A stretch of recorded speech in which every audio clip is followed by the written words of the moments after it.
Welcome back to IGN Live at San Diego Comic-Con. The comic Go-Go Power Rangers has been going strong for almost 2 years, offering a more intimate and personal look at the daily lives of the original Mighty Morphin Power Rangers. Here to discuss what's next for Angel Grove's most more phenomenal teens, please welcome Sina Grace, co-writer of Go-Go Power Rangers.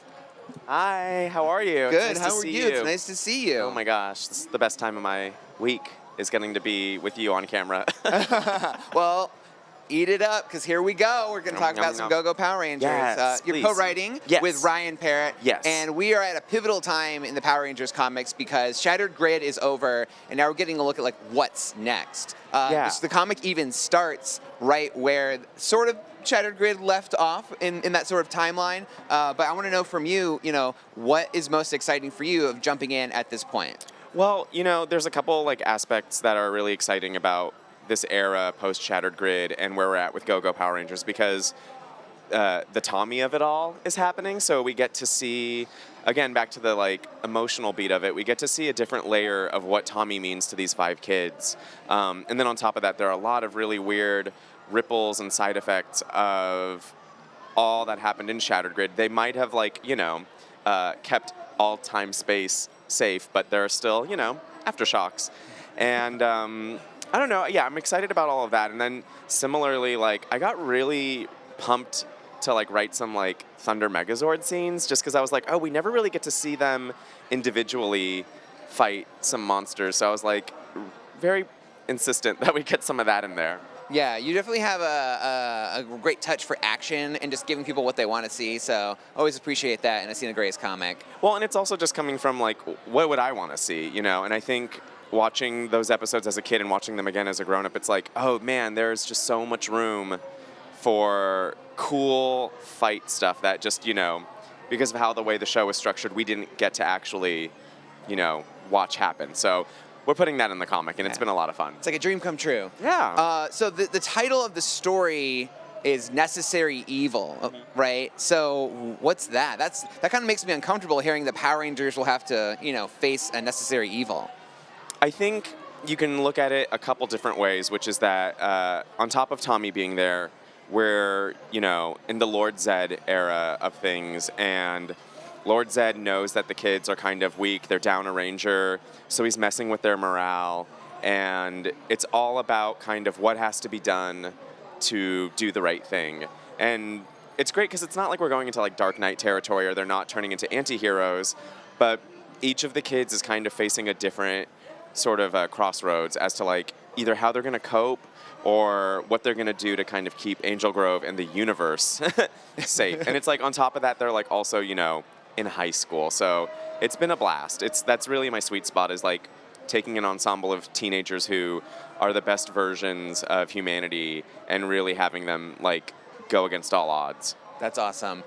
So in your first issue of Go-Go, so I'm going to get a little spoilery here, but, it's been out for a little while. Yeah. And the internet spoils things anyways. So here we go. We're going to spoil it here on the show. But at the very end, Jason is confronted by a cloaked figure that turns out is the Blue Emissary. Yeah. Which is a huge shocker because we obviously saw them in Shattered Grid. But what can you tell us? Obviously, you don't spoil anything further. What happens next? Absolutely. But give me the context of that's such a big moment. Yeah, and I guess that goes to what I was saying about the universe. Is the emissaries are speaking to a much larger aspect of the lore and mythology. They are of the Morphin Master ilk. So basically, that just means to my other sentence 15 sentences ago, there are ripples and aftershocks with Shattered Grid,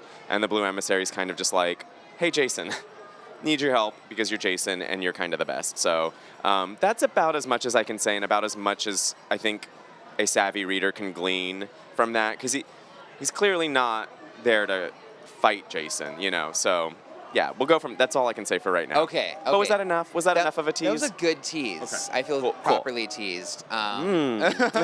Anyways. Stop, my husband. Sina. So in the comic book, there's an emphasis on Kimberly and Tommy's relationship. and it's not all, it doesn't go so well. So could you talk about how hard it is to be a Power Ranger and to try and be in a relationship? Yeah, and I think for people who love Go-Go Power Rangers, we are going to get to see fan favorite Matt some more. And I think that's what's been so much fun about getting to play with these characters and treat them as young adults, is like there is that value when there's this person that shares your secret. Hold on a second, they are having a rave out there without me. But I think I can keep this all in one take, No. including saying that. Keep going. But basically, it's like, yeah, do you, like, with the Tommy of it all, it's like, did she like Tommy because she likes Tommy, or did she like Tommy because she had a confidant and she had this person that understood this side of her life that she couldn't share with anybody, on top of, like, dealing with the fact that, like, her biological family is, like, being torn apart, her chosen family is, like, being, pulled to, like, threadbare levels in terms of, like, their sanity with Lord Zed. So there's, we're asking a lot of questions. And obviously, I think everyone on the internet who knows me knows that, like, I love Tommy and Kimberly.